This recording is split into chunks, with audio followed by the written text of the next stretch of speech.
Hello and welcome to Purplefoot's Gaming. Today we're looking at War Thunder. Yes, again, I have done like a couple of videos in the past on this game, and I must say it's a very good game. This is mostly going to be a comparison video between World of Warplanes, which I have played a couple of times, and some of the things I've noticed is that, first of all, War Thunder wins in the graphics department 100%, because War Thunder is using a more up-to-date engine. I'm not sure what it does use, it may be in the house, but anyway, you can probably tell already if you have seen World of Warplanes videos, which I will be doing in the future.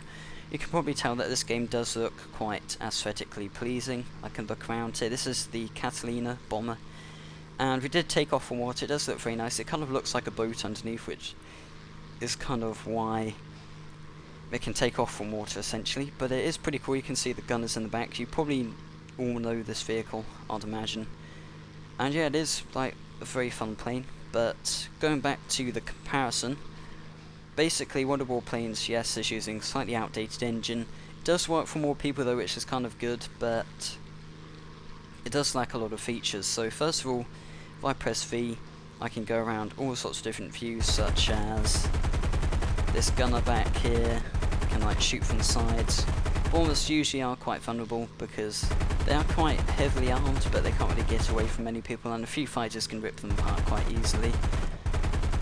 But apart from that, you can do a whole lot more. So you can now go into like a bomb view, but we've got no bombs, which is a bit unfortunate. I can go back into this view. Bombers you can't yet go into the cockpit, but apparently you will be able to soon, so that would be great. But otherwise, fighters, light fighters, all have cockpit views. You can look around and see all the controls. Pilot is usually fully animated. You can see him like wiggling the joystick. You can see him like pushing out the throttle, doing all sorts of stuff. Even the gauges and meters all like whir around when you're doing something, which is quite nice. And although we can't really perform it in such a vehicle, I will try. It's going to be quite tricky, but effectively you can do barrel rolls, which you can't really do in World of Warplanes. You've obviously got the maneuverability, such as being able to do this, wiggle around a bit, and all this much, but it's not too much really. In World of Warplanes you can't do too much in terms of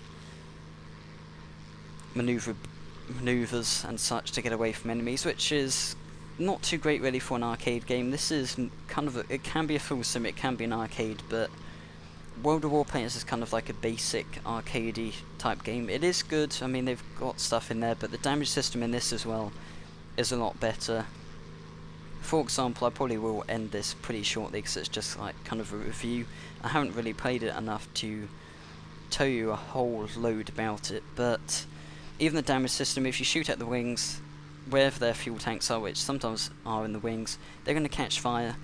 They're going to like struggle to kind of maneuver the plane and actually move, but in turn, I mean, I've seen people like still flying perfectly fine with like a missing wing, so it's kind of, the damage system is incredible. You can even take out gunners, you can shoot the pilot down, which essentially takes out the plane, so it is very, very clever and a lot more advanced, and it is friendly for people who aren't too good at flight sims, because it also does have an arcade mode.